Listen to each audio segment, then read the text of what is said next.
Thank you so much to our witnesses. Thank you, Mr. Chair. Professor Anderson, your report is pretty shocking, and it was sent to me by 3 young people who said, have you seen this? Have you looked at this? There's a sense of urgency that I see in your report, a sense of urgency I see in the IPCC's latest report, a sense of urgency that obviously you might feel is a little lacking here.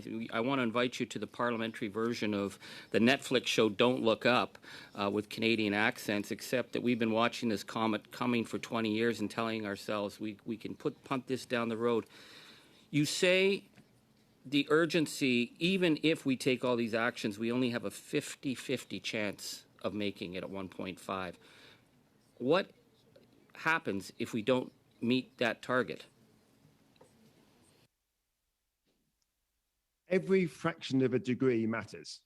So if we don't hit 1.5, then we get additional sets of impacts. And let's be clear, 1.5 degrees centigrade is not a safe threshold. It is an incredibly dangerous threshold for many people around the world, particularly some of the poor, more vulnerable parts of the world. But that's also, we're already seeing the impacts of 1 degree in even some parts of Canada and other parts of the global north.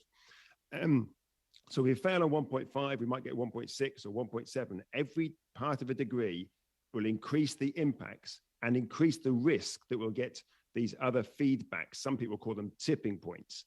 So we should make every effort we can to hold towards 1.5 centigrade. Unfortunately, thus far, for almost a third of a century now, we have done virtually nothing but watch emissions rise. So we are on path to a much higher temperature.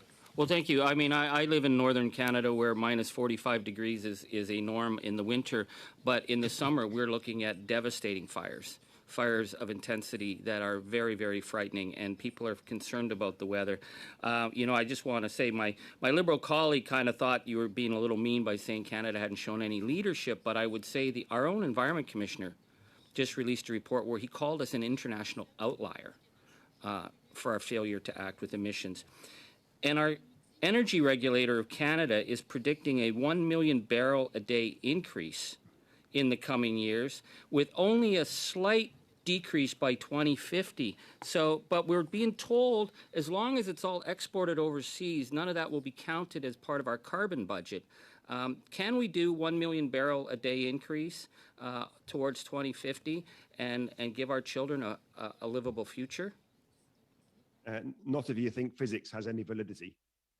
Well, I certainly, we get a lot of lobbyists who I think the opposite, because we had the Canadian Association of Petroleum Producers and we asked them how they were going to meet our climate goals, and they said that their solution was to vastly increase production for the global south. But the reason we're here is because our Prime Minister went to COP26 and made a big announcement about an emissions cap. So we're looking at this emissions cap. We now learn that the Environment Minister has punted this off for at least another year. Given the rising emissions, given the plans that we see for increased production, given the plans that some of my colleagues in the other parties think with the war in Ukraine will give us a great opportunity to vastly increase production, does it make sense to put that emissions cap off for any length of time, given the urgency of what's in your report? I would say the situation now, as a consequence of Ukraine and the impact on the oil prices and so forth, demonstrates we should have put that emission cap in a long time ago. If we had actually moved to renewables, we wouldn't be seeing the volatility in the price we are seeing today.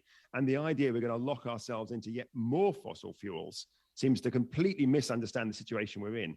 We need, at this very moment, we need immediate demand management amongst those of us who use the lion's share of our emissions and a lion's share of our energy. And we need to rapidly roll out renewables, a combination of demand management and renewables, not turning back to the last century and saying, let's dig out some more oil and gas. We've got to take some notice of the science and the physics, because in the end, the climate doesn't care about our short-term politics, our Machiavellian policies, and our accountancy scams. It only cares about CO2 molecules, and that's the science. Well, I just want to bring in the international situation, because you're on the other side of the pond and a little closer to Russia and more dependent on Russian oil and gas, which I think we all would like to turn off so we could turn off Putin's war machine.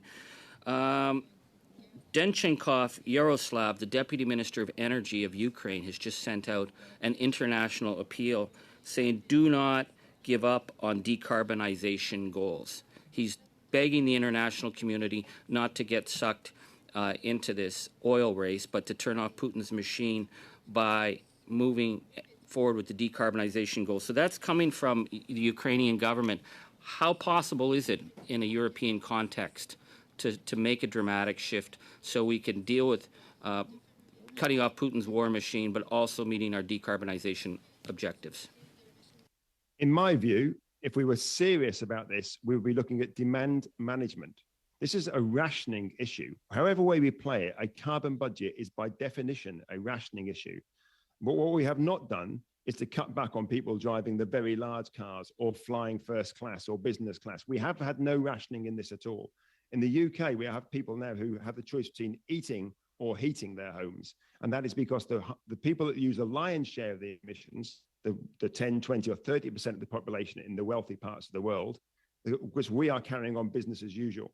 So if we are serious about trying to constrain Russian imports, we need to be looking at demand management immediately. And that's much quicker than looking for renewables or looking for more oil. And then we also need to be putting in renewables as well. A combination of those two is a policy framework that has some intellectual sort of backing to it, rather than just locking ourselves into yet more fossil fuels. Okay, and with that,